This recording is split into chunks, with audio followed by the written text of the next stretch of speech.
तो आज हम सॉल्व करेंगे एक न्यूमेरिकल क्लास 9th। तो क्वेश्चन है a block of mass 2.5 kg rest on a surface. The force of friction between the two surfaces is 5 Newton. If a force of 30 Newton acts on the block, find the acceleration with which the block will move. एक मास है 2.5 kg का। तो as usual पहले हम की points को underline करेंगे। The force of friction between the two surfaces is 5 Newton. If the force of 30 Newton acts on the block, find the acceleration with which the block will move. तो यानी कोई object है, ये एक object है और ये हमारा है एक समझ लो सरफेस। ये सरफेस है, इस सरफेस पे ये अभी फिक्स है और इसका जो मास है दैट इज 2.5 kg सरफेस पे रेस्ट कर रहा है। The force of friction between the to surfaces 5 Newton, जो इन दो सरफेस के बीच यानी कि ये बॉडी का सरफेस और ये जो सरफेस खुद है, इस सरफेस जहाँ एक कांटेक्ट में है वहाँ एक फ्रिक्शन काम कर रहा है, वह है 5 न्यूटन का। फ्रिक्शन क्या होता है? 5 न्यूटन का फ्रिक्शन क्या होता है कि अगर माना एक बॉल आगे को मूव कर रही है, यहाँ पर न्यूटन्स फर्स्ट लॉ है कि अगर कोई बॉडी मूव कर रही है वो मूव करती रहेगी, या वो रेस्ट में है वो रेस्ट में ही रहेगी जब तक कि उस पर कोई एक्सटर्नल फोर्स काम ना करे। तो ये बॉल है, ये मूव कर रहा है किसी सरफेस पे और यहाँ जाते जाते ये रुक जाता है। तो इसको रोकने वाला कौन फोर्स है? इसको रोकने वाला फोर्स है फ्रिक्शन। फ्रिक्शन कौन सा? इस सरफेस का।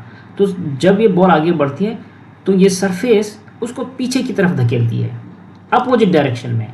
बॉल मूव कर रहा है इस डायरेक्शन में टुवर्ड्स राइट, जबकि फ्रिक्शन टुवर्ड्स लेफ्ट काम कर रहा है। तो फ्रिक्शन क्या है? एक तरह का अपोजिट फोर्स। ठीक है, तो यहाँ पर बॉल ऑलरेडी फिक्स है, इसका मतलब यहाँ पर फोर्स ऑफ फ्रिक्शन काम कर रहा है, वो फोर्स ऑफ फ्रिक्शन है 5 न्यूटन।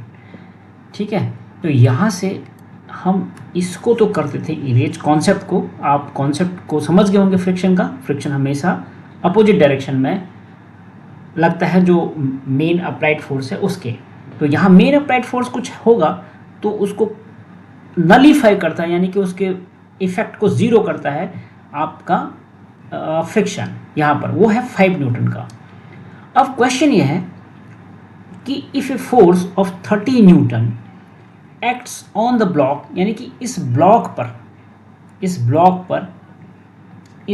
ये जो गोला है इस पर, यानी कि जो बॉडी है इस पर एक फोर्स काम करता है 30 न्यूटन का,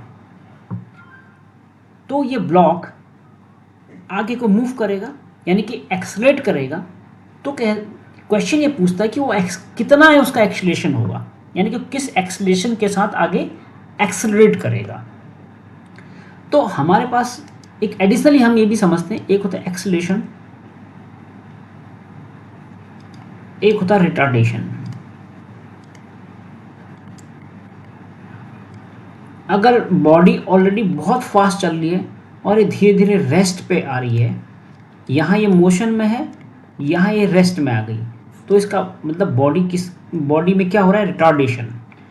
अगर उल्टा बॉडी रेस्ट में है और धीरे धीरे मोशन में है, तो ये क्या कर रही है? एक्सलेट मतलब आगे बढ़ रही है। तो यहाँ पर ये बॉडी है रेस्ट में और ये कर रही है एक्सलेट। तो रिटार्डेशन और एक्सलेशन का कॉन्सेप्ट भी हमने समझा। तो आप बैक इसी क्वेश्चन पे आते हैं। ये बॉडी है, बॉडी को एक्सलेट होना है आगे, जबकि इस पर फोर्स है 30 न्यूटन का और 5 न्यूटन का इस पर जो है फ्रिक्शन है पीछे की तरफ। तो जनरली अब हम समझें इसको, अगर हमें धक्का लगाना है, यानी कि एक और एग्जांपल सब समझते हैं। माना ये एक कोई ब्लॉक है इस तरह का, किसी ने इस पर फोर्स लगा रखा है, कुछ भी फोर्स लगा रखा है, और आपने यहाँ इस अपोजिट डायरेक्शन से फोर्स लगाना है इस पर। अभी ये फिक्स है सब मान लो, तो यहाँ पर अगर आप फोर्स लगाओगे यहाँ से आप एक फोर्स, ये F2 फोर्स लगा लो, ये F1 फोर्स लगा लो। तो F2 ने अब यहाँ से फोर्स लगाया, F1 ने यहाँ से फोर्स लगाया इस ब्लॉक पर, और अल्टीमेटली ब्लॉक को जाना है इस डायरेक्शन में। ये कब जाएगा? ये इस डायरेक्शन में तब मूव करेगा जब आप F2 के बराबर फोर्स तो लगाओगे ही लगाओगे, लेकिन वो तो सिर्फ कैंसिल होगा फोर्स, यानी कि F1 अगर F2 के इक्वल होगा तो ये फिक्स ही रहेगा। तो इसका मतलब F1 को F2 से ज़्यादा होना चाहिए। ठीक उसी तरह जिस तरह से ये फ्रिक्शन 5 न्यूटन का फोर्स टुवर्ड्स लेफ्ट लगा रहा है और राइट डायरेक्शन में 30 न्यूटन का फोर्स लगा रहा है, आप समझ पा रहे होंगे इस 30 में से 5 न्यूटन का फोर्स तो इसके इफेक्ट को, यानी कि फ्रिक्शन के इफेक्ट को ख़त्म करने के लिए होगा। इसका मतलब जो नेट फोर्स होगा, नेट फोर्स जिसको हम बोलते हैं, वो होगा क्या? अप्लाइड फोर्स, यानी कि force applied APPLID applied minus F friction की वजह से जो फोर्स लगेगा। ठीक है, तो ये फोर्स कितना होगा? तो अप्लाइड फोर्स 30 न्यूटन का फोर्स है और फ्रिक्शन 5 न्यूटन का फोर्स है, तो नेट फोर्स कितना आया? 25 न्यूटन का फोर्स। इस वाले एग्जांपल से हमने समझा। तो F2 के बराबर फोर्स तो उसको लगाना ही पड़ेगा, बल्कि F2 से, और यहाँ मूव करने के लिए F2 से ज़्यादा फोर्स लगाना पड़ेगा। तो पहले ये फोर्स कैंसिल करना पड़ेगा, F1 minus F2, net force उतना ही लगेगा। जैसे इस एग्जांपल में 30 न्यूटन का उसने फोर्स लगाया जो, तो 5 न्यूटन तो उसके इफेक्ट को, फ्रिक्शन के इफेक्ट को कम करने के लिए या बिल्कुल जीरो करने के लिए लगाना पड़ेगा। तो नेट फोर्स लगा 25 न्यूटन। अब आगे हम न्यूटन का सेकेंड लॉ भी इसमें लगाएंगे। न्यूटन का सेकेंड लॉ कहता है अगर किसी ऑब्जेक्ट पे कोई फोर्स है, वो फोर्स होता है उसके मास इनटू उसका एक्सेलरेशन a। ठीक है, तो यहाँ पर F फोर्स क्या होगा? F नेट फोर्स होगा। यहाँ पर हम ये जो फोर्स है ये F नेट है, तो इसको F नेट लिख देते हैं, m into a। m is mass of the body that is 2.5 kg, ये ऑलरेडी हमें दिया हुआ है, और a हमें कैलकुलेट करना है किस एक्सेलरेशन के साथ होगा। तो a इक्वल्स होगा F नेट बाय मास। तो F नेट कितना होगा? 25, और मास है 2.5।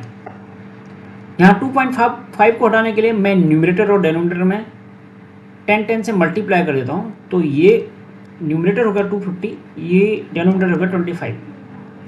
तो 25 इंटू 10 भी मैं इसको लिख सकता हूँ अपॉन 25। 25 से 25 कैंसिल हो गया 1, और बचा क्या? 10, यानी कि a क्या आया? 10। अब इसका यूनिट देखेंगे, ये न्यूटन ऐसा यूनिट है, ओके, और ये भी ऐसा यूनिट है kg, तो ये आ जाएगा मीटर पर सेकंड स्क्वायर, क्योंकि ये एक्सेलरेशन का ऐसा यूनिट है। तो सही आंसर है इसका 10 मीटर पर सेकंड स्क्वायर। आई होप कि आपको फ्रिक्शन और रिटार्डेशन और न्यूटन्स का फर्स्ट लॉ और न्यूटन का सेकंड लॉ इस एक ही न्यूमेरिकल से पता चल गया होगा। तो अगर कोई डाउट है तो आप मुझे कमेंट बॉक्स में लिखें, मैं कोशिश करूँगा उसका आंसर देने की। Thank you for watching this video clip. फिर मिलेंगे एक और इन्फॉर्मेटिव वीडियो के साथ, तब तक के लिए गुड बाय।